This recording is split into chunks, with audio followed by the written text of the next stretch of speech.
Здраво и добро дојдовте во ова видео каде што ќе говорам за нуклеински киселини. И ова ќе биде едно така поопширно видео каде што нема говорам во многу детали, но ќе пробам да опфатам скоро се.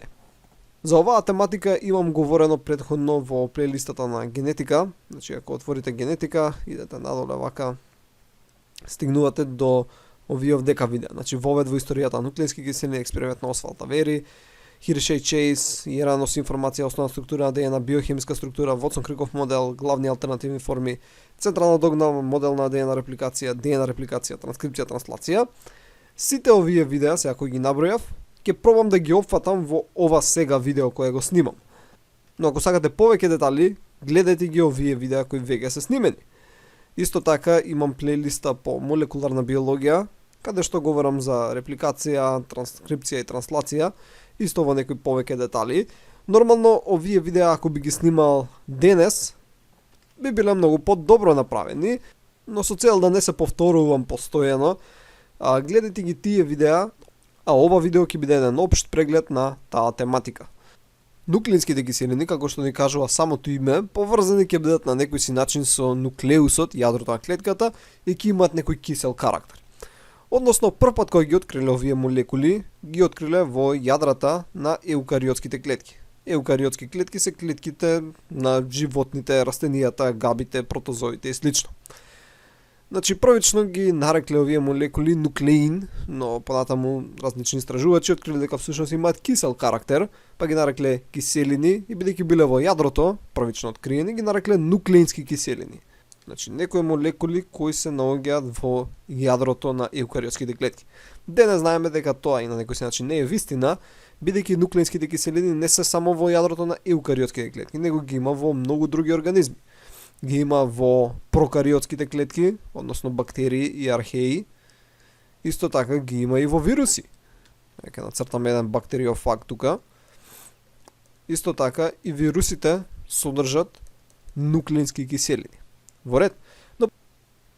Но уште едно интересно место каде што имаме нуклеински киселини е всушност во митохондриите и хлоропластите кај еукариотските клетки.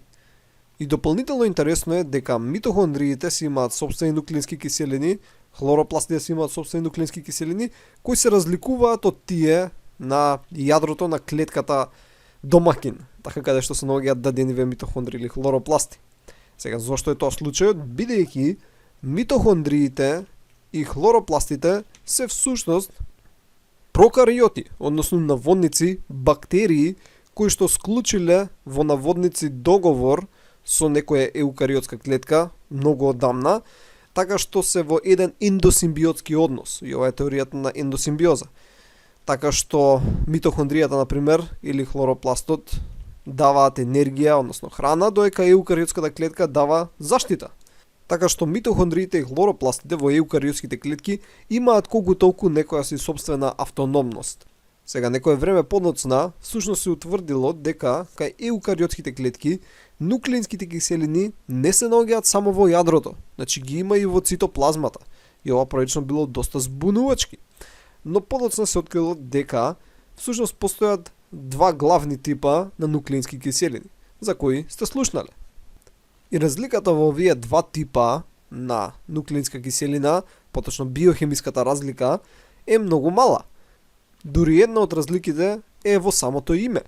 РНА стои за рибонуклеинска киселина, додека ДНА стои за деоксирибонуклеинска киселина.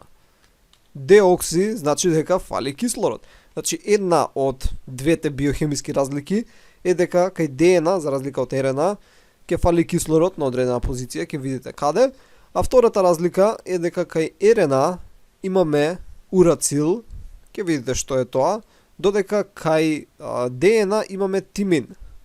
Во ред. И биохемиски тоа се двете разлики. Функционално имаат многу разлики, но за тоа ќе говориме понатаму во видеото. Инаку во однос на тоа како се пишуваат во македонски учебници, некогаш можете да ги сретнете како ДНК или РНК. Тоа е бидејќи acid, киселина на македонски е со К. Така што ако се македонизира името, ќе биде ДНК. Деоксинуклеинска киселина. но всушност и нуклеин тогаш треба да го направиме јадро, така што ќе биде деокси рибојадрена киселина. Да, може да се изврти многу и сега некои професори може да сакаат да го пишуваат како ДНК, некои сакаат да го пишуваат како ДНА. Ја преферирам да се пишува како што е англиски кратенката. Да, може да се користат букви на кирилица, но сепак да биде по англискиот редослед, значи Д, Н, А. Сега речете зошто така, бидејќи така се прави во цел свет.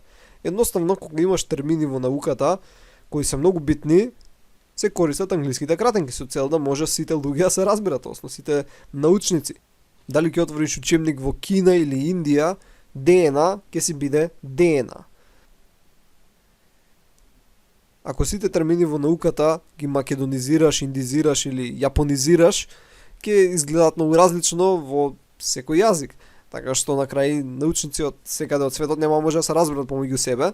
Една книга која е добар пример за прекумерна македонизација е преводот на имунологија од Куби, 6-то издание, каде што буквално се е македонизирано. Така што термин за НК клетки, кои се добро познати во светска литература како Natural Killer Cells, преведено е у македонската книга, македонскиот превод на книгата, како клетки природни убици, КПУ. Имаш противтело, зависна, клеточна цитотоксичност, Antibody Dependent Cell Cytotoxicity. На македонски го напишале противтело, зависна, клеточна цитотоксичност, ПЗКЦ. И правиш муабет со некој од Франција, а да го знаете механизмот на ПЗКЦ, тој действува таму за да се уништат клетките. Значи нема смисла. Но окей, тоа е долг муабет кој не влегува во склоп на ова видео. Сега, нуклеинските киселини ги откриле во период кога пробувале да најдат каде е всушност наследниот материјал во живиот свет. Бидејќи очигледно било дека кога имаш родители, детето е слично на родителите, без разлика да избориме за луѓе или други животни, растенија, нели експериментите на Мендел биле популарни. Се гледало микроорганизми како се менуваат и така натаму и не можеле да откријат каде се наоѓа таа информација за наследност. Правично најголем дел од научниците мислеле дека тоа се протеините. Види колку се сложени, види колку различни протеини имаме. Вака се извртени, така се извртени, мора да е наследноста во протеините. И во таа потрага наишле на нуклеинските киселини. И првично сметале дека нуклеински киселини се немаат блазе везе. Бидејќи кога ја увиделе барем биохимиската структура, односно што содржат нуклеински киселини, рекле ова е многу просто. Од ова не може ништо да биде. Но тоа било главно бидејќи не можеле да се осмислат каква е конформационата, односно 3D структурата на оваа молекула и како всушност може да се содржи информација во нејзе. Ајде сега накратко да разгледаме структурата на нуклеинските киселини. Нуклеинските киселини се всушност биополимери. Значи биополимери.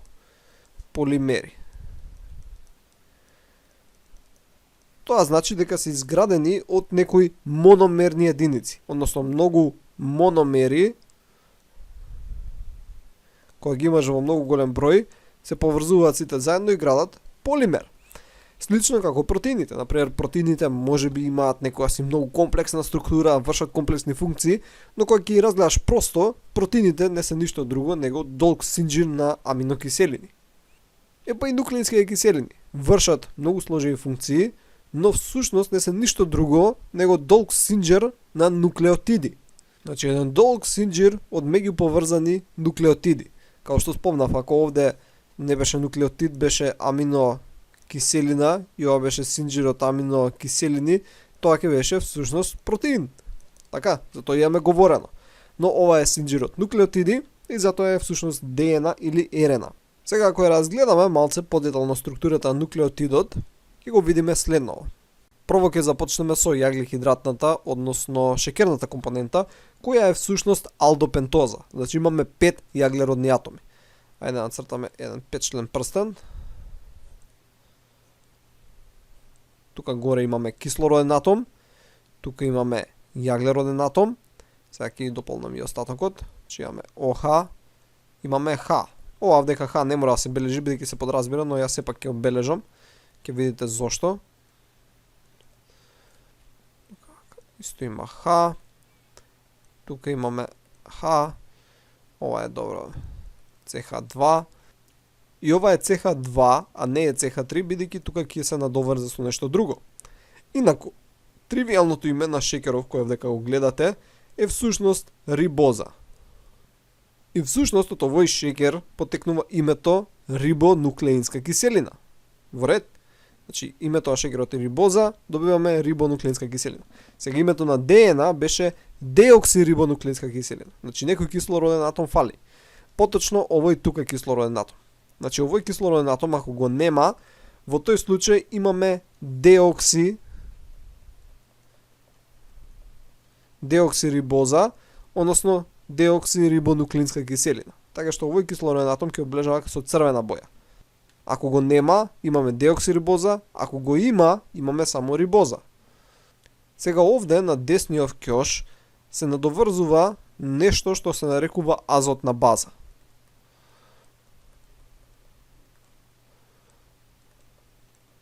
И имаме 4, односно 5 различни азотни бази. Но ќе збориме понатаму повеќе за нив. Сега, оваа компонента, како ваква како што е сега, се нарекува нуклеозид. Во ред, значи ова вака е нуклеозид.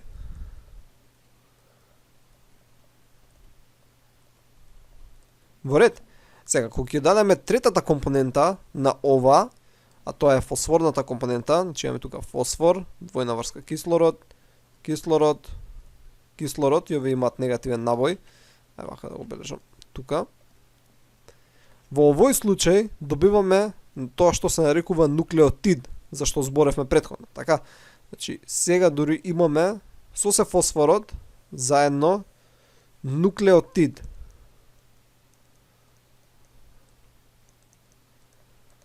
Во ред? Значи многу лесно да се помешаат називите нуклеозид и нуклеотид. Значи нуклеозид е шеќерната компонента со азотната, додека нуклеотид е сите три компоненти заедно. Во ред? Сега, многу лесно се измеша нуклеозид со нуклеотид. Така што за да не го мешате, ќе памтите дека кога ги имаш сите три компоненти, фосфорната, шеќерната и азотната заедно, бидејќи се три компоненти, има Т. Така што нуклеотид има Т. Тоа е целината. А нуклеозид е другото. Веројатно, значи тоа е некој си лесен начин да запамтите што беше нуклеозид, а што беше нуклеотид. Значи нуклеотид е целото и како што реков, нуклеинските киселини се синџир од нуклеотиди. Значи синџир од ова. Синџир од ова како целина. Ајде сега да спомнам нешто повеќе за азотните бази. Азотните бази може да имаат две основни форми. И спрема тоа се делат на пиримидини и пурини. Значи вака изгледа структурата на пуринот, вака изгледа структурата на пиримидинот. И една работа која помага во памтење на структурата е дека структурата на пиримидинот всушност ја има внатре во пуринот, само што пуринот има дополнително уште 5-член прстен. Океј? Друга работа, кога ќе ви се падне на тест, не знам на кој ќе ти да биде дадена структура, дали ова е пурин или пиримидин, запамтете дека малото име е со големата структура, големото име е со малата структура. Значи обратно се. Ако е мало името, е големата структура, ако е големо името, е малата структура. Во ред? Така, например, ја ги памтам. Кога ќе видам структурата, знам кој е името, или ако го видам името, знам која беше структурата. Зашто инаку ќе ги мешате. Ќе ви биде пишано напиши пурински азотни бази и ќе речеш чек, кој беа пуринските? Тие со големата структура или малата структура? Вака ќе ги запамтите. Сега, имаме пурински и пиримидински азотни бази.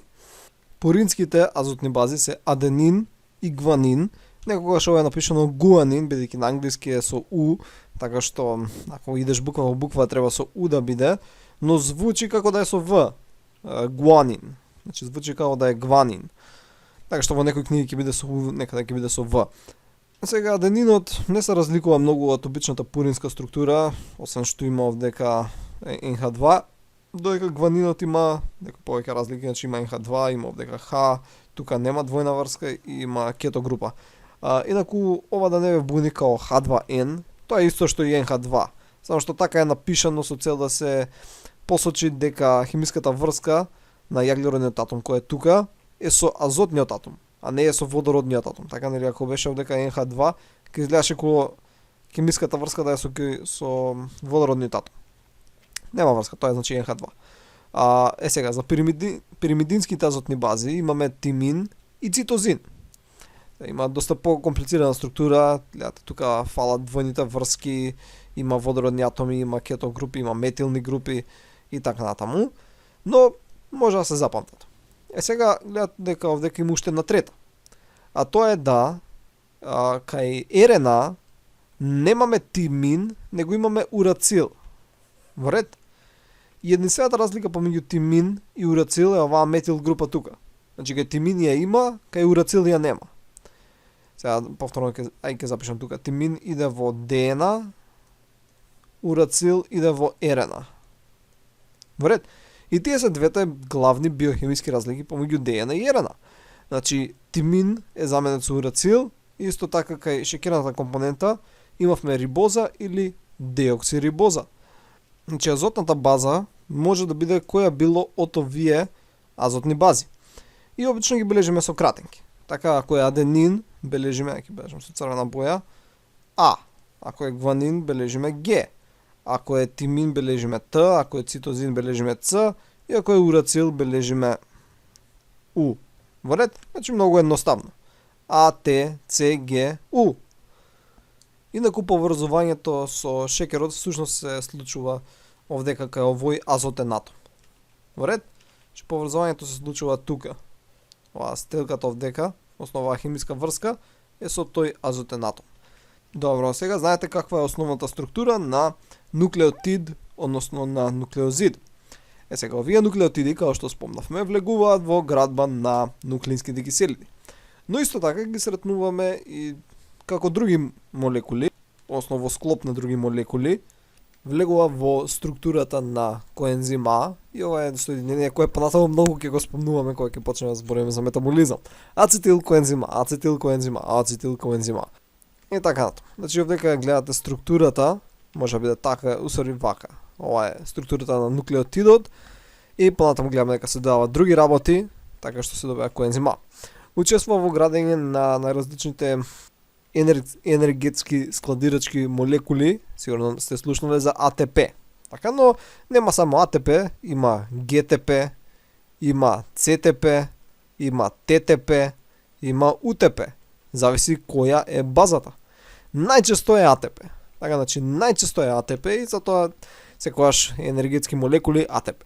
Но во некои метаболички патишта, во некои молекуларни процеси, некогаш се фаворизира ГТП.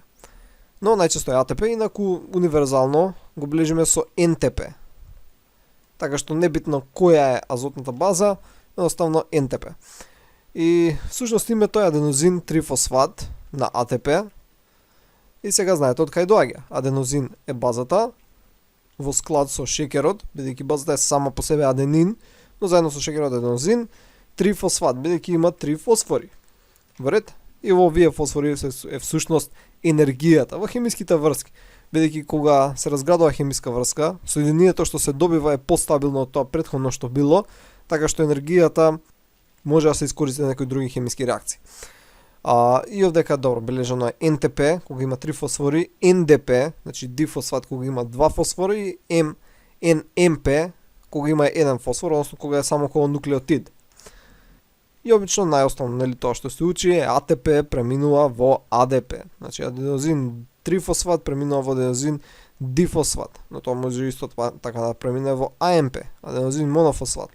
И АМП може да се од АМП може да се направи цикличен АМП, што е една сигнална молекула. Океј? Добро. Сега влегува исто во структурата на електронносечки молекули, како ФАД, НАД, и овие молекули понатаму може да бидат над Х или над ПХ или над П, зависи, има различни. Но овие молекули врзуваат електрони и ги носат до електронскиот транспортен синџир во кај митохондриите. И всушност на овие молекули, со помош на овие молекули се прави и АТП. Но океј, тоа ќе го разгледуваме многу понатаму. Битно е да знаете дека нуклеотидите влегуваат и во структурата на други молекули не само во градбата на нуклеински киселини. Во ред? Океј.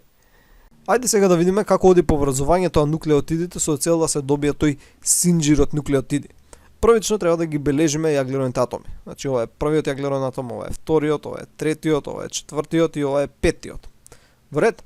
Сега друго нешто што треба да направиме е да ставиме нови нуклеотиди. Значи ќе земеме нуклеотид и ќе го поставиме вака. Во ред?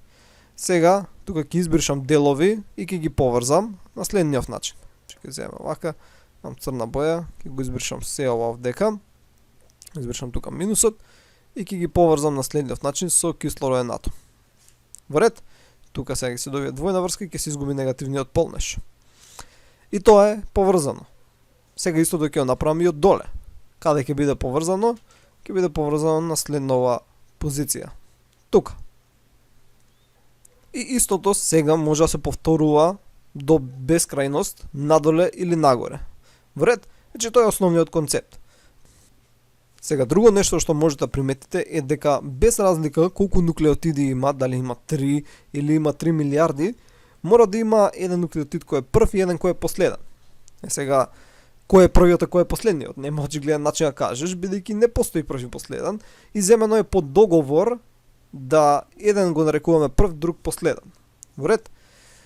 Гледаме дека едниот крај на веригата ќе завршува со слободна ОХ група на третиот јаглероден атом. Така, значи ова беше третиот јаглероден атом, така што тој крај го нарекуваме 3' крајот. Во ред? Значи крајот каде што нуклеотидот има слободна ОХ група. Тоа е 3' крајот, додека другиот крај на нуклеинската киселина има 5' слободен крај. Значи ова беше петтиот јаглероден атом, така што ќе бележиме 5'. И по договор е земено дека веригата се движи од 5' кон 3'. Океј, значи тоа е по договор земено дека ќе рачунаме 5' кон 3'. И така дека ќе ја читаме. Значи тоа не е некакво правило на природата, едноставно си постои 5' и 3', али по договор се собрале научници и рекле овој ќе биде правецот. Во ред? Сега заклучивме дека ова е всушност ДНА, бидејќи овдека фали кислороден атом. Значи тука нема кислороден атом, значи е деокси рибонуклеинска киселина. Во ред? Тоа значи дека за азотни бази можеше да има аденин, гванин или гуанин, тимин и цитозин. Во ред? Ако беше РНА, да повториме само, тука нели ќе имаше кислороден атом и во тој случај ќе можеше да има аденин, гуанин или гуанин, урацил и цитозин. Во ред? Океј. ДНА најчесто е двоверижна. Зошто викам најчесто? Бидејќи кај вирусите некогаш има исклучици, али кај сите други биолошки живи организми ДНА е двоверижна. Значи имаме две вериги на нуклеински киселини кои одат антипаралелно, односно спротивни правци. Тоа значи дека имаш една верига, да земе вака со подебела боја, една верига која оди во еден правец, друга во друг правец. Сега ќе речеш како одат во различен правец. Земе со виолетова боја. Бидејќи едната верига оди од 5' кон 3' во овој правец, другата иде од 5' кон 3' во тој правец. Во ред?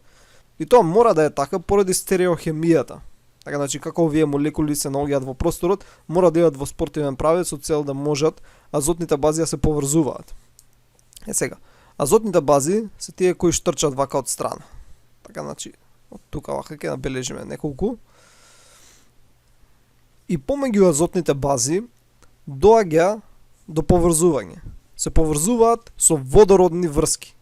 Тоа се, значи, нековалентни интеракции кои настануваат од присуството на парцијален позитивен и парцијален негативен полнеж. Така да, тоа ќе обележиме со бела боја. Значи, тука има водородни мостови или врски, како сакате кажете ги, кои не се хемиски врски, него доаѓаат од електромагнетни влијанија. Сум добро, сите хемиски врски се на некој начин електромагнетни, но немаме директно споделување на електрони. Сега, кои азотни бази се врзуваат со кои? Значи нема не е рандом да која било со која било се поврзува, него се има правило. Тие правила се следниве. Аденин се врзува со тимин, а гуанин или гванин се поврзува со цитозин. И тоа секогаш е така. Освен ако нема некои мутации или некој оштетување во ДНА, при нормално функционирање, при нормална ДНА кога имаме, аденин се врзува со тимин, гуанин со цитозин.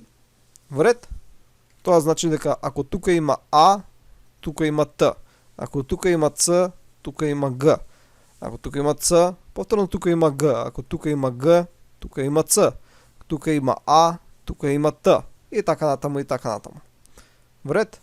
Сега ќе ви нацртам како всушност се поврзуваат А со Т или Г со Ц. Или ќе ви покажам слика, нема потреба да цртам. Значи имаме аденин, се поврзува со тимин, гуанин или гванин се поврзува со цитозин. И гледате дека помеѓу Г и С се образуваат 3 водородни моста, додека помеѓу А и Т се образуваат 2. Тоа значи дека Г и С поврзувањето на азотни бази е подцврсто. И ова е битно во молекуларна биологија кога правите модификации на ДНА, па треба да ја денатурирате, зависи колку ГЦ спојки има, од тоа ќе зависи температурата која треба да се користи со цел да се денатурира ДНА. Но вас ко биохемија не ви е до толку битно сега тоа. И сега некој ќе рече, добро да, ама зошто не се врзува А со С или Г со Т и така натаму. Бидејќи овој начин поврзување дава одредени стереохемиски поволности. Така, значи оваа врска е 0,28 нанометри, ова е 0,3, ова е 0,29, ова е 0,3, ова е исто 0,29. Вред, сега ако имаме некој друго спојување, едноставно должината нема да биде иста. А тоа ќе влие врз структурата и функционалноста на дадената нуклеинска киселина. Во ред? И чисто хемискиот дел на нуклеински киселини бил релативно едноставен да се разбере. Мислам, пак требало многу време, многу експериментирање, но нашле дека имаме аденин, тимин, шекери, фосфори и така натаму. Но како се е тоа споено заедно и каква форма дава, многу било тешко да се открие. И многу често слушаме, нели, кога ќе учите по биологија, Вотсон-Криков модел, Вотсон и Крик ја открија ДНА, дале моделот, бла бла бла. Да, они истражувале многу, но без помош на Розалинд Франклин, физичарка, односно химичарка, која со рентгенска кристалографија всушност добила на војници слика како изгледа ДНА. И они на некој начин го укорале тоа. Имам малце полуга приказка зошто, што, како, но битното е дека она нема добилно доволно кредит за откривање на структурата на ДНА, а всушност без нејзина помош немали ни Вотсон и Крик да ја најдат. И кога дошле информациите всушност од Розалинд Франклин и Вотсон Криковите, секоја дошло на место, се сватлило дека ДНА има хеликална структура, односно изградена од два паралелни хеликси кои идат еден околу друг. Значи не е вака како скала која ја нацртав во една рамнина да лежи, него е извртена. Сега ќе се рече како изгледа тоа, е па на следниот начин. Че имаш едната верига и имаш другата верига, која, вака малце, продолжиме тука. Имаш другата верига која иде нешто на следниот начин. Че иде од тука вака, поминуваат над и продолжува под и така натаму. Е тука вака со црна боја да бележам за да биде по јасно. Во ред? И помеѓу тие две вериги, значи тие две вериги се всушност рбетот од шекер и фосфор, ги имаме азотните бази со водородните мостови, че идат нешто налик вака. И така натаму, и така натаму. Во ред?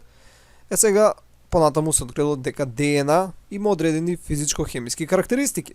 Така да сега вие може да ги знаете, али не мора, например, дека е широка, околу 2 нанометра, дека една азотна база е околу 0,34 нанометри, дека еден свиок е 3,4 нанометри, односно во еден свиок има околу 10 нели, азотни бази, некогаш повеќе, некогаш помалце. Тоа е бидејќи некогаш има мали свиоци и некогаш има големи свиоци кои се со различни должини, поточно има мал жлеб и голем жлеб, но не ви е сега до тоа толку битно. Ако сакате можете да ги гледате другите видеа кои ги имам направено, за цел добиете повеќе детали. И се мислело дека еден вид на ДНА, потоа се открива дека има повеќе форми на ДНА, дека всушност има со која боја да земе, дека има А форма, има Б форма, има Z форма, па има на некои места во ДНА се добиваат триверижни структури, наречена ХДНА, исто така се добива некоја со 4 вериги, наречена ГДНА, и така натаму и така натаму, но тие се многу ретки случаи, има уште многу други, каде што се прават некои крстовидни формации, се прават коштипки и така натаму, но генерално ДНА има ваква двоверижна хеликална структура која ја сретнуваме во биолошките живи организми. Океј, сега, структурата на РНА е малку поразлична. Освен биохемиските разлики кои ги спомнавме, нели наместо тимин има урацил, така што ако тука би имало А, тука би имало У, тука ако би имало С, повторно ова ќе си биде Г, ако тука има А, тоа би било У и така натаму. Освен тоа, и нели што има рибоза, наместо деоксирибоза, има и структурна разлика. А тоа е дека РНА, за разлика од ДНА, со исклучок на вируси, е едноверижна нуклеинска киселина. Значи изградена од една верига. Значи тоа би изгледало на следниот начин. Ќе земеме вака сина боја и ќе цртаме една верига. Вред. И сега на таа една верига повторно нели се изградена од шекери, азотни бази. Вака ќе бележиме азотните бази. Значи 1, 2, 3, 4, 5, 6. Пример и ова ќе речеме дека е А, ова е Г, ова е С, ова е У, ова е У, ова е А. Пример. Исто и наома дали ќе има. Сега има една верига која нема комплементарна анезе, односно нема друга соодветна комплементарна верига. И сега ќе си речете дека ова е попроста структура, структурата на РНА. Што на прв поглед да изгледа вистина, но всушност молекулите на РНА може да бидат многу покомплицирани од тие на ДНА и има многу повеќе видови на РНА молекули. Зошто? Бидејќи самава верига некош може и да биде подолга. Така да ова ако го продолжиме, можете да увидите дека може самата со себе да се приклопи на одредени места, па да не се приклопи, па пак да се приклопи. Како би изгледало тоа? Да речеме тука, повторно имаш азотни бази. Така, и овие тука се склапаат, овдека се има некои кои не се склапаат со ништо, затоа се наоѓаат во јамка надвор, па тука пак продолжуваат да се поклопуваат. И овдека ќе бидат нормално, ако тука е Г, тука ќе биде С, ако тука е С, тука ќе биде Г, ако тука е У, тука ќе биде А. И така натаму, тука може да има некои кои не се поклапаат со никој. Така да, тука ќе бележиме А, У и така натаму, и тука ова ќе биде исто У. Така. И гледате дека на овој начин самата може да си се поврзе со себе си од другата страна. Вртејќи се, извртувајќи се, правејќи некои многу сложени тридимензионални форми. И ова може многу дури да наликува на протеини. Така, значи протеините беа еден долг синџер од аминокиселини кој се извртуваше и правеше тридимензионални сложени форми. Па исто и со РНА молекулите. РНА молекулите може да се извртат во просторот, така да направат некои многу сложени структури кои имаат дури некаква функционалност. Најчестите РНА молекули за кои учите на школа се месенџер РНА, ваква транспортна РНА и рибозомална РНА. Вред, и ќе видиме кои функции ги имаат тие понатаму во видеово, но имајте на ум дека постојат и многу други форми на РНА молекули. Како на пример, ги бележам со портокалова боја или со виолетова, мали нуклеоларни РНА молекули. Нуклеарни поточно. Мали нуклеоларни РНА, значи нуклеарни и нуклеоларни, имаме регулаторни, имаме микроерени и така натаму. И многу ресурси се посветуваат во истражување на овие други форми на РНА молекули, бидејќи имаат многу функции. И се уште има многу што не знаеме, но имате на ум дека има уште многу да се истражува. Интересно е дека некои РНА молекули така се испревртени што имаат функционалност како протеински ензими. Така, значи, катализираат хемиски реакции. Не се ензими, мислам, се ензими, но не се од протеинска природа. Така што се нарекуваат рибозими. Тука вака ќе ги бележиме. Односно РНА молекули кои имаат каталитичка природа. Значи се однесуваат како протеински ензими. Значи РНА ензими. Во ред? И дури се верува во хипотезите за како настанал животот дека рибозимите се всушност пред ензимите. Така, значи тоа се РНА молекули кои вршеле катализа на одредени хемиски реакции. Дури постојат и инфективни РНА молекули. Значи како што има инфективни протеини, наречени приони, така има и инфективни РНА молекули кои може да предизвикаат патолошки состојби. Значи има многу интересни работи кои може да се зборат за РНА молекулите. Сега, да, спомнав дека има исклучоци. Значи спомнав дека ДНА, ќе бележиме, ДНА е главно двоверижна, а РНА е главно едноверижна. Океј? И тоа важи скоро кај сите биолошки организми. Освен кај вируси. Сега вируси ги речеме не се живи, добро, некои биолози ги сметаат за живи. Кај вируси имаме за нуклеински киселини, односно генетски материјал, мислам дека имаше 7 можни комбинации, а тоа беа да има двоверижна ДНА, така, значи двоверижна ДНА кај вируси, имаме едноверижна ДНА кај вируси, имаме едноверижна РНА, имаме двоверижна РНА. Имаме кај едноверижни, имаме positive sense која иде до ДНА, значи positive sense РНА која иде до ДНА. Не бе битно сега ова што е до толку positive sense или зошто оди до ДНА или РНА. Ова иде до negative sense РНА, па од negative sense РНА иде пак у positive sense РНА или до ДНА. Имаме уште една комбинација каде што имаме двоверижна ДНА, али не е целосна, значи е целата со сегменти кои фалат, па треба да се дополнат, да се репарира и така натаму. И може да има едноверижна, али негатив сенс РНА. И така натаму. Значи вирусите се мамбо-джамбо од нуклеински киселини, може да има најразлични комбинации, се поврзани со различни протеини и така натаму. Но остатокот од живите организми, значи бактерии, археи, габи, протисти, еукариотски клетки, растенија и така натаму, се тоа имаат двоверижна ДНА и едноверижна РНА. Освен во некои многу ретки случаи, но главно е ова. Така да ако те праша професорот колку верижна е ДНА, ќе кажеш двоверижна, колку верижна е РНА, едноверижна.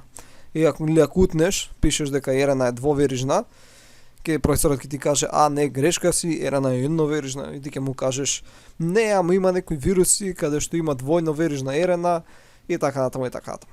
Или пак едноверижна ДНА има некои вируси каде што од едноверижна станува двоверижна и така натаму. Сега ДНА спомнавме на почеток на видеото дека кај еукариотските организми, значи габи, протисти, животни и растенија се наоѓа во нуклеусот, значи во јадрото, дека таму е локализирана. Добро, имаме исто и ДНА во митохондриите, хлоропластите, но тоа не нас занима.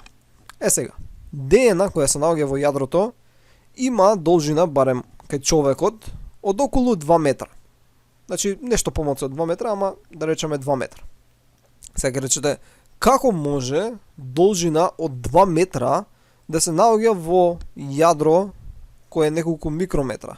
Океј? Тоа е бидејќи молекулата на ДНА е многу добро спакувана. Значи, многу добро спакувана. Сигурно сте слушнале за хромозоми. Така, значи, хромозоми се едни структури кои се наоѓаат натре во јадрото. Тоа се всушност едни гужваници од парчиња ДНА. Значи ДНА не е како 2 метра непрекината молекула, него е прекината и имаме всушност 46 делчиња. Така, значи 23 пара на делчиња, од кои 22 се соматски, а еден пар се полови. Вред, ајде тоа малце ќе го објаснам сега. Значи ДНА, ево ќе нацртаме, ќе нацртам само како една вака линија, со цел да не цртам двоен хеликс. ДНА се мота околу едни протеини наречени хистони. И тие протеини се всушност со кватерна структура, бидејќи се изградени од повеќе помали субединици, значи мислам дека беа 8 помали протеинчиња, Значи 8 помали протеини прават еден таков поголем протеин, околу кој ДНА се мота два пати. Се мота еднаш, оп и до таму се мота уште еднаш. И после заминува, се мота околу друг хистон. Нацртаме туку уште еден хистон, ДНА околу него се мота уште два пати. Па продолжуваат натаму до следниот. И така натаму, и така натаму. Сега, мотајќи се околу вие хистони, колку толку се здиплува. Но тоа не е доволно. Понатаму тие хистони исто така се мотаат околу себе и прават една структура. Значи сега идеме на хистоните. И хистоните се мотаат околу себе да прават една структура што изгледа како намотка, како штраф. Океј? Прават една структура. И таа структура понатаму уште повеќе се мота околу себе. Значи самата структура на штраф се мота околу себе како уште поголем штраф. И тоа понатаму уште толку, уште толку, уште толку. И се стигнува до една структура која се нарекува хромозом. Вред? Значи хромозом и обично ги цртат како иксови, иако не мора да бидат како иксови. И тие хромозоми всушност се здружение од ДНА, која е многу испреплетена, и протеини. Така, например, овдека спомнав дека овие протеини, например, се нарекуваат хистони. Изградени се од 8 помали протеинчиња, околу која е замотана ДНА. И понатаму тие се мотаат околу себе, прават селеноиди, и така натаму и тоа се мота, и тоа се мота. И во секој од овие чекори на мотање се вклучуваат нови протеини кои помагаат во одржување на структурата. Значи имаше некој СМБ или нешто така беа протеини кои што се прикачуваат и помагаат, се дури не се добие хромозом. И понатаму самиот тој хромозом има екстра протеини и има одредени карактеристики, нели, кои се учат во генетика, така, значи имаме центромер, имаме теломери на краевите на хромозомот, кои што служат за да не се слепува ДНА и за да се може колку толку дели, а да не се губи многу материјал и така натаму и така натаму. Сега, сите соматски клетки, значи клетките освен сперматозоидите и јајцеклетките, имаат кај луѓето 46 хромозома. Значи ДНА во клетките е организирана во 46 хромозома. Од тие 46 хромозома, всушност 23 ги добиваш од мајката, 23 ги добиваш од таткото. Вред? Значи има 23 хромозома кои се од мајката и 23 кои се од таткото. 22 од тие 23 се вакви соматски. Значи 22 плюс 1, да ги избришам овие белите линии. 22 плюс 1 и 22 плюс 1. Добиваш 22 соматски од мајката, 22 стоматски од таткото и тие се релативно слични. Значи се поклапаат x1 со x2, x2, x1 со x1, x2 со x2 и така натаму. Половите кои ги добиваш ги нарекуваме x и y. Ако добиеш 2x, во тој случај ќе биде женско, ако добие 1x, 1y, ќе биде машко. Има и други комбинации, но тоа веќе се аберации кои отстапуваат од нормалот, така ако имаш екстра x или 2 екстра x или некој друг хромозом екстра 21 или слично. И со овој начин на пакување успешно е таа ДНА која од 2 метра во една клетка да се спакува во 46 помали пакетчиња кои се што се така здиплени со цел да може да ги собере во јадрото кое е најчесто околу 6 микрометри. Горе-доле тоа е биохимијата на нуклеинските киселини. Сега сакам да разгледаме во кратки црти, многу кратки црти, молекуларната биологија на нуклеинските киселини. И тоа само најглавниот дел кој ни е од интерес, значи репликација, транскрипција и транслација. Овие процеси многу повеќе ги имам објаснато во видеата за молекуларна биологија и генетика. Тука сакам само да ја добиете општата идеја што се случува. Во ред? Океј. Сега сигурно сте слушнале дека ДНА е многу битна за живот каков што го познаваме, бидејќи во ДНА се запишани информациите како клетката функционира и како повеќе клетки ја формираат тебе. И ДНА мора да ја има во секоја клетка од телото, со цел клетката може да функционира. Сега има како исклучок го наводници еритроцитите кај луѓето немаат јадро со ДНА кога се зрели, но имаат во пораните фази на развојот. Така што, како и да е, битно е, барем во одреден дел од животот на клетката, да има јадро со нуклеински киселини со цел да може да се диференцира и да се впостават некои работи. Но тоа значи дека при секоја делба на клетката мора целиот генетски материјал да се копира скоро 100%, значи клетка се труди да биде 100%, но не е секојаш успешно, така што двете нови клетки кои ќе се добијат да имаат идентичен генетски материјал. Со цел да бидат идентични клетки, да функционираат исто, да не се јават проблеми. Сега, како би го направила клетката тоа копирање на генетскиот материјал? И ова било многу голем проблем понатаму, не само од молекуларен механистички пристап, значи како протеините ќе се прикачат, како ќе се отвори и се како ќе се направи, него повеќе од идејата како всушност би се копирала информацијата до точка. Што мислам со тоа? Ајде да напишеме една секвенца од ДНА, иначе вака ДНА која бележиме на хартија, не цртаме структури на шекери, фосфори и така натаму, значи шекерно-фосфорниот скелет го оставаме на страна, бидејќи тоа е ист низ целата ДНА, не ни е битен. Тоа што ни е битно е секвенцата на азотни бази. Така што, како што реков, под договор е земено од 5' се пишува, ќе бележиме тука со 3 точки ТТТ азотни бази, ќе бележиме А, С, Г, Т, Т, А, пример. И ќе ставиме 3 точки и 3'. Спротивната верига ќе оди тука 5', ставиме 3 точки, за А ќе стои Т, за Т ќе стои А, за Т ќе стои А, за Г ќе стои С, за С ќе стои Г, за Т ќе стои А. И ќе ставиме 3 точки, 3'. Вред, идеја која што спомнав се чита во овој вака правец, значи имаме две комплементарни антипаралелни вериги. И се си рекле како клетката цела оваа информација ќе копира да се добие уште една ДНА која ќе биде идентична.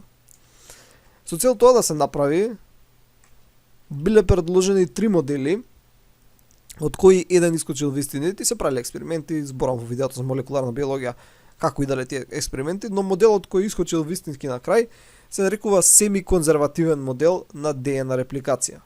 И се базира на фактот дека азотните бази се комплементарни едни на други. Односно, јас, ако би ти ја дал една секвенца, ти автоматски знаеш која е комплементарна на нејзе. Значи, ти со едната секвенца можеш да знаеш целата ДНА каква е. Во ред, значи без разлика дали ти ја дадам едната верига или другата верига, ти по автоматизам, знаејќи дека А се врзува со Т и дека Г се врзува со С, ја знаеш и другата верига. Во ред. Па тој механизам, таа идеја ја користи и клетката у наводници. Сега ДНА ќе ја бележам, значи само со вака сина боја. Така што ќе бележам две вериги. Ова е едната верига, ова е другата верига. Веројатно нормално си продолжува натаму и си продолжува и натаму.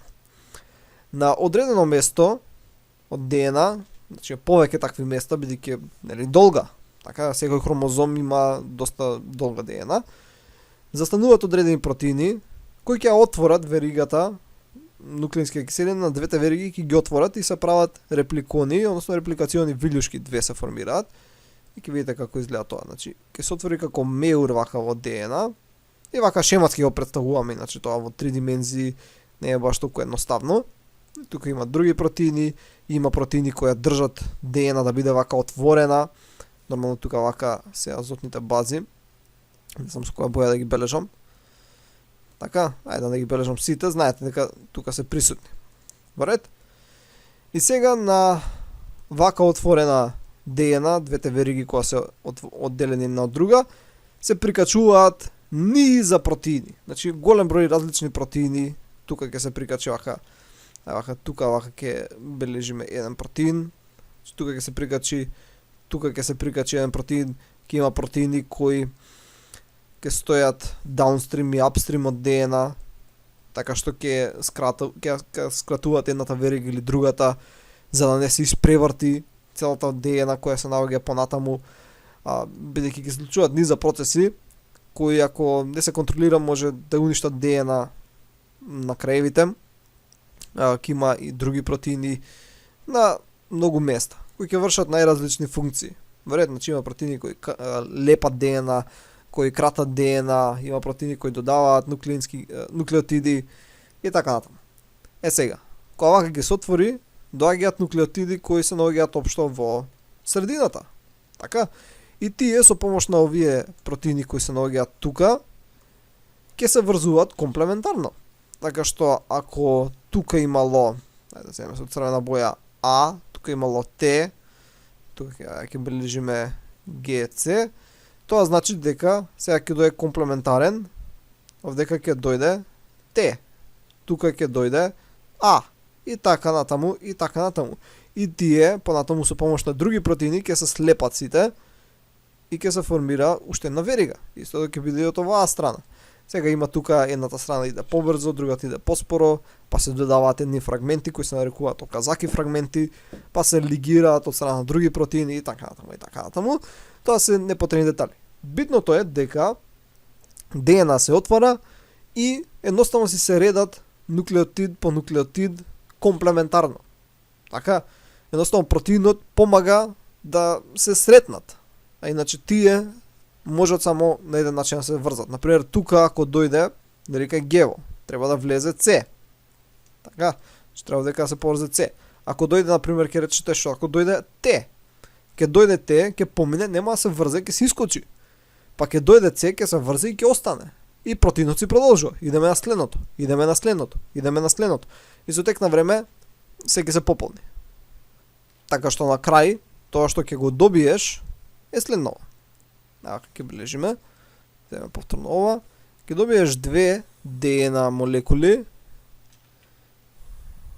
кои ќе содржат една од старите вериги и една нова верига. Во ред? Сега, процесот не е секогаш совршен и постојано се прават грешки и најчесто се средуваат грешките дури во самиот процес. И најчесто кога има грешки, има некои испакнати, односно неправилности во физичко-хемиските карактеристики на ДНА и во самата димензија, значи стереохемиски во просторот како би била, и ја тоа го нацртав како едно акво испакнување. Сега, зошто е битно ова испакнување и зошто настанува? Бидејќи горе, памтите, спомнавме дека кога се врзуваат со водородни мостови, соодветните нуклеотиди, азотни бази, азот Г, азот С, имаат одредени должини, 0,28, 0,3 и така натаму, и тоа дава одредена форма ДНА. Така, значи 0,34 нанометри вакво, еден свиок е 3,4 и така натаму. И ако нема соодветно спарување, нема да има соодветен облик ДНА. Така што кога ќе има протеин кој ќе поминува тука, за да ја провери, се нарекуваат proofreading, као што поминува ќе забележи, во наводници забележи дека има некоја неправилност, ќе повика други протеини или тој самиот ист, ќе се отстрани тој дел и ќе се направи од почеток. Во ред? И сега при тоа поправање, значи ќе други протеини да го поправат местото, може и при поправањето да се направи грешка. Но не сите грешки се опасни. Значи тие грешки се нарекуваат мутации, ова се само еден вид на мутации. Постојат и други видови на мутации, но за тоа зборам во предавањата по генетика. Во ред? И сега гледате крајниот процес, добивме две идентични вериги, основно ДНА молекули. Малце е различно кај прокариоти, значи ова е главно кај еукариоти, но горе-доле е слично. Има протеини таму многу, протеините се слични, имаат слични имиња и така натаму. Најголемата разлика е тоа да ДНА кај нас, например кај еукариотите е линеарна. Така, значи она е долга, али ако би го отплеткал хромозомот, ќе видиш дека е една долга линија. Додека кај прокариотите, значи кај бактерии и археи, ДНА е циркуларна. Значи се наоѓа во прстен, кој е затворен. Така, значи 3' крајот, ева ќе бележиме, 3' крајот се врзува со 5' крајот. Океј? Едноставно си прави еден затворен прстен. И тој прстен е составен од две вериги. Вред? И оно на различни позиции почнуваат овакви репликони има, се отвараат репликациони вилјушки и се реплицира и се правиат два прстена внатре од овој прстен и после се одделуваат, декатенација се нарекува и се добиваат два нови прстена кои се идентични. али молекуларните механизми се горе-долу слични, али идејата е тотално идентична. Значи комплементарно се поврзува едно со друго, А со Т, Г со С. Во ред? Сега, кога завршиме со репликација, другото прашање што може да го поставите е како во ДНА се запишани информациите за како функционира клетката. Што е запишано? Каде се наоѓаат тие информации? Првично, да спомнеме нешто за компјутери. Кај компјутерите скоро се е запишано користејќи 0 и 1. Така, значи, програмов кој го користам, како ми функционира таблетов, како компјутерот добива инпут, како процесорот го процесира тоа, сите математички операции кои ги прави, сите софтвери, се што е поврзано со информатика, може да го сведеш на 0 и 1. Што е всушност дали поминува струја или не поминува струја низ даден транзистор, но тоа е основата. Колку 0 и 1 ги користиш, зависи колку работи треба да запишеш. Во ред? Сега, чим скоро се може да се постигне, користејќи го овој метод, користејќи само две цифри, значи 0 и 1, две можни варијабли, колку можни работи може да направиш со 4 можни варијабли. Значи, ДНА користи 4 можни варијабли. Користи аденин, гуанин или гуанин, цитозин и тимин. Значи, наместо 0,1, 0,1, 1,1, 0,0,1, имаш АЦ, С, ГТ, Т, ГЦ и така натаму. Во ред? Значи, е дупло по-компактен начин на складирање информации.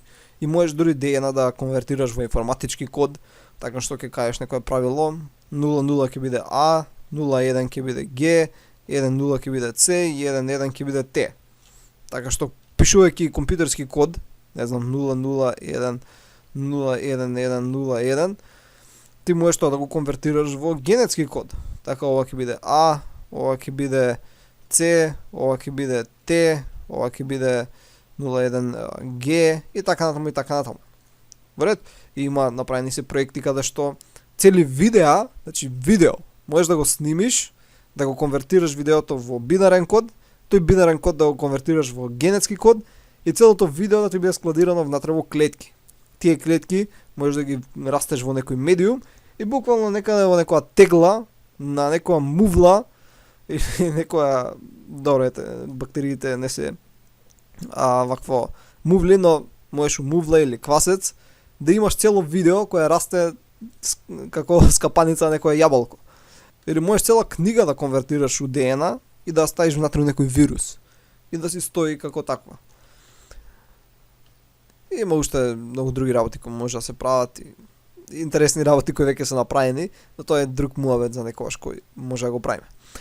Сега да видиме како овие букви А, Ц, Т, Г кодираат за се што треба да прави клетката. Основната идеја е дека гените, односно ДНА, кодира за протеини.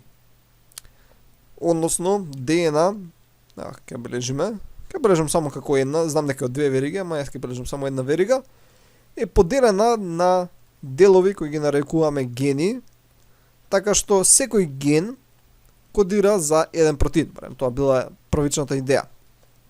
Еден ген кажува како се направи еден протеин, друг ген кажува како да се направи друг протеин, трет ген кажува како да се направи трети протеин и така натаму. Бидејќи клетката е еден збир од протеини кои вршат функции, така ДНА кодира за се што треба да направи клетката. И сега добро, се покренува прашањето, добро, еден ген кодира за даден протеин, што не е и баш вистина, но како генот кодира за протеин? Па сега, тука на игра стапува првин, дефинираме што беше протеин, значи протеин беше секвенца од аминокиселини. Значи имаш одредена секвенца и ќе бележиме дека, не знам, секвенцава е метионин, тирозин, не знам, триптофан, фенилаланин, лизин, цистеин и така натаму. Во ред? Да видиме како ДНА всушност кодира за редоследот на овие различни аминокиселини. Како што спомнавме, во телото имаме 20 или 21 аминокиселина која гради протеини, зависи која литература ја читате. Сега, ако користевме една буква, да речеме А, да кодираше за една аминокиселина, Г за друга, С за трета, Т за четврта, во тој случај не може да ги опфатиш сите аминокиселини, ќе треба една буква да кодира за 5 различни. Зошто за 5 различни? Бидејќи ќе земе дека имаш 20 делено на 4 ќе биде 5. Тоа значи дека А ќе треба да кодира за 5 различни аминокиселини, С за 5 различни, Г за 5 различни и Т за 5 различни. Што нема смисла. Нема да има уникатност на протеините. Зашто секој протеин мора секој пат да е исти. Не може да има несигурност. Добро, ајде ќе пробаме со две букви. Ако користиш две букви, да речеме АЦ кодира за една, АГ за друга, ГА за трета, ТА за четврта и така натаму, во тој случај добиваш 16 комбинации. Дека имаш 4 можни букви на две позиции еднакво на 16 комбинации. Тоа е близу до 20, ама сепак не е 20. Така, значи 20 кога ќе подели со 16, добиваш 1 запирка нешто. Ние треба да добиеме број кој е помало од 1. Или 1. Значи помало или еднакво на 1. И сега, за тоа да го постигнеме, ни требаат 3 букви. Значи, ако имаме веќе 3 букви, АЦЦ, АГТ, ГАТ, ТАЦ и така натаму, во тој случај добиваш 4 на трета, што е 64 можни комбинации. Сега рече 64 е многу. Така, значи, тоа е многу голем број. Но, како што реков, битно е ние да имаме 1 или помалци од 1 за дадена комбинација. Така што во овој случај ќе има нешто што се нарекува рудендантност. Односно ќе има повеќе кодови кои ќе кодираат за една аминокиселина, например ова за тирозин. Така, ќе има таму други 4 кои ќе кодираат за аланин. Океј? И така натаму и така. Значи повеќе кодови ќе кодираат за една аминокиселина. И тоа е во ред. Тоа не пречи. И овие кодови, овие 64 кода се нарекуваат кодони. Као кодови. Значи триплет од азотни бази кажуваат која ќе биде таа и таа аминокиселина. И подобро е да има ваква редундантност, да има повеќе него што треба. Уште подобро ќе беше ако користиме 4. Во тој случај мутациите помалку ќе влијае на нас, но ќе требаше генетскиот материјал да ни биде многу поголем. И експресијата на протеини ќе идеше поспори и така натаму. Океј. Значи 3 азотни бази кодираат за еден протеин. За една аминокиселина, а редоследот од тие кодони кодира за цел протеин. Океј, значи една од главните функции на ДНА е да кодира за како се прават одредени протеини. Но, има еден проблем. ДНА која кодира за протеините се наоѓа во јадрото, додека најголем дел од протеините се прават во цитоплазмата. Сега за да направиш нешто ти треба запис. Што правиме сега? Ајде да земеме една аналогија. Например, сакаш да сготвиш нешто. И сега го немаш рецептот. Треба да отидеш до некаде каде што го има рецептот и да речеме дека тоа е библиотека. Океј? Библиотеката е јадрото, каде што има записи за како се прават најразлични работи. Идеш, ја наоѓаш книгата, така, значи книгата е хромозомот, го наоѓаш локусот, кој е поглавје, и го наоѓаш генот, односно реченицата, каде што е рецептот. Океј? И го читаш рецептот, ти треба 3 јајца, не знам, млеко, бла бла бла бла. И добро, и сега викаш, добро, еве го рецептот за како да го направам тоа и тоа. Ајде сега да го направам. Али проблемот е не можеш ти да готвиш усред библиотека. А рецептот не го памтиш, не можеш, ептен забораваш. Што ќе направиш? Или ќе ја земеш книгата каде што беше рецептот, така, и ќе однесеш местото во кујната каде што ќе озготвиш тоа што сакаш да го направиш, или пак ќе земеш лист со тебе, ќе препишеш тоа што ти треба и ќе си ја земеш препишаното со тебе, а книгата ќе си остане во библиотека. И тоа всушност се случува. Значи, клетката не може да си дозволи да го земеш ти хромозомот, да го однесеш надвор, да си го направиш протеинот, па после пак врати го хромозомот. Нема така. Едноставно, ако нешто сакаш да земеш, го препишуваш и препишаното си го носиш у вакво надвор. Вред? Е сега, ДНА, како што видовме претходно, е убаво спакувана во хромозоми. Така, значи, реков, убаво се врти околу хистони, има 4 хистони, различни кои, всушност има повеќе различни хистони кои се врзуваат и прават октамери и се мота околу нив. И сега ти треба да препишеш нешто. За да препишеш, првин треба да се отвори ДНА. И има најразлични начини, протеини кои дејствуваат, регулираат експресијата, се метилираат хистоните, така што одредени делови од хромозомот ќе се отворат, така што дел од ДНА ќе се отвори. Ајде дека вака ќе направиме, ќе го избришеме овој дел и тука сега ќе биде линеарна. Вред. И сега на овој дека дел каде што е отворена ДНА, треба да препишеш делот кој ти треба. Сега вака ќе се симнеме малце. Овдека ќе ја нацртаме ДНА. Значи ова е делот кој ти треба и ќе бележиме тука А, Т, Т, С, Г и така натаму. Океј. Ова е делот кој тебе ти треба. Има тука ќе се прикачат протеини кои ќе овозможат целиот процес на препишување, ќе доаѓаат и други протеини, ќе се отвори всушност ДНА бидејќи имаш две вериги. Така оваа верига на пример насоваа ни треба, а комплементарната не ни треба, така да таа ќе се тргне на страна и само оваа ќе се препише. Океј. Што се прави? Овие протеини помагаат, слично како репликацијата, да се препише само одреден дел. И си има место каде што се почнува, каде што се завршува. Различен протеин се врзува на различни места, препишува различни делови. Како знае клетката кој дел да го препише, е позависно кој протеин е присутен. А кој протеин е присутен, зависи што е присутно у клетката. Така и врз тоа влија експресијата и на протеините, па понатаму тоа влија на самата ДНА. Но океј, тоа е друг муавет. И сега, ќе се препише овој дел, така наместо А ќе имаме всушност У, овдека, наместо Т ќе имаме А, тука ќе имаме Г, С и така натаму. Овој препис кој го направивме, ова портокалово е ерена. Гледате, наместо Т овдека да ставив У. Зошто? Бидејќи ерена имаше урацил наместо тимин. Поточно ова е месенџер ерена. Вред? И оваа месенџер ерена сега се препишала, значи ова овдека преписот. И сега таа правично нема да може да искочи од јадрото, бидејќи самата има едни заштитни делови кои треба да и се постават. Има 7-метилгуанозинна капа и полиадинолатна опашка. И овие се заштитни делови со цел ензимите кои се наоѓаат внатре во цитоплазмата да не ја разградат. Бидејќи ние имаме како одбрамбена машинерија у наводници, која ако види ерена која нема заштита, одма ја разградува. Си мисли дека е вирусна или слично. Океј. Оваа ерена исто така се сплајсира, тоа е еден процес каде што всушност делови кои се непотребни се кратат. Бидејќи целата ерена не е потребна кај нас, барем кај луѓето и главно кај најголем дел еукариотски организми. Голем дел е junk DNA и всушност само делови од DNA се потребни, наречени екзони или ексони, зависи кој превод го читате. А интроните се тие кои се кратат. Значи има едни секвенции дека се кратат, црвени вака, само портокаловото останува, така што ќе остане пократка секвенца, а тоа се црвеното ќе се исфрли. Вред? И само тоа е всушност тоа што ни треба, плюс со заштитата. Сега кај бактериите нема такви непотребни делови, се е потребно, се чита, само екзони има.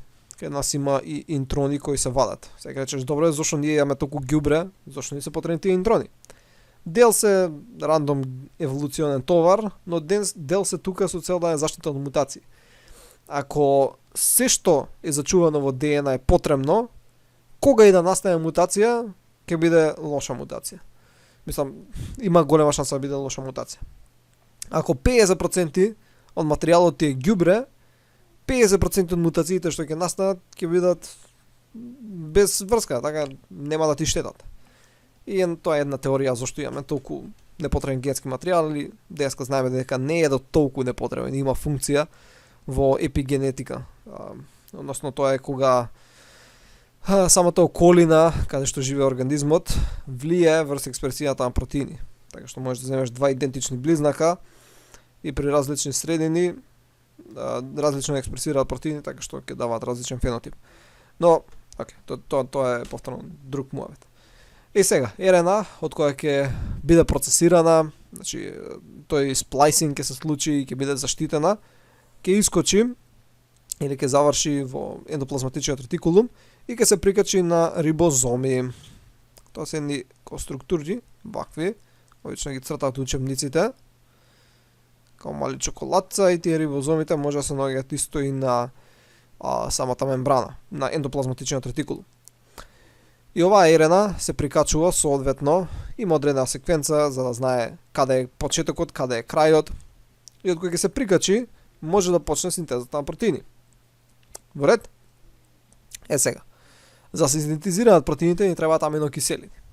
Аминокиселини има насекаде. Значи аминокиселини е полно овдека. Тие аминокиселини се од некои стари протеини, бидејќи протеините имаме зборено, кога беше поглавието за протеини, се разградуваат. Во ред? Така што има аминокиселини наоколу. И сега треба аминокиселините да дојдат по даден редослед. Така, значи овдека у ерена транскриптов имаме запишано така ерена транскриптот како се идеше. У, А, Г, С и така натаму. И гледаме по 3 букви. Првите 3 букви УАА. Тоа е, да речеме, аминокиселината, не знам, фенилаланин. Океј? Значи први ни треба фенилаланин. Иако скоро секојаш е АУГ прва, значи тоа е метионин, што тоа е старт кодон. Но метионинот најчесто се откачува од крајниот протеин, така што не се сите протеини со старт на аминокиселина метионин, но окей. И добро, сега како аминокиселините ќе дојдат у точниот редослед? Епа, овдека во околната средина има така наречени транспортни ерени. Океј, значи ерена молекули кои најчесто учебниците кои ќе видите ги цртаат како вакви детелинки се. Вака како ги цртаат и бидејќи таква структура имаат, барем дводимензионално кои ги гледаме. На едниот крај имаат нешто што се нарекува антикодон. Океј, прежа страна боја. Кој е соодветен на даден кодон. Така, значи, има УАА, тоа значи овдека го има спротивното. Во ред? Освен тоа, овдека на овој крај има дадена секвенца која прикачува аминокиселини. Во ред? Имаме 64 различни транспортни ерени со може помалку се заради стоп кодоните. Со толку антикодони, така што има соодветна транспортна ерена за секој кодон. Океј? И сега тие си се наоѓаат исто овдека у околната средина, си се движат наоколу, сите се маваат наоколу во се и се што, и понекогаш ќе налета некоја овдека да стигне.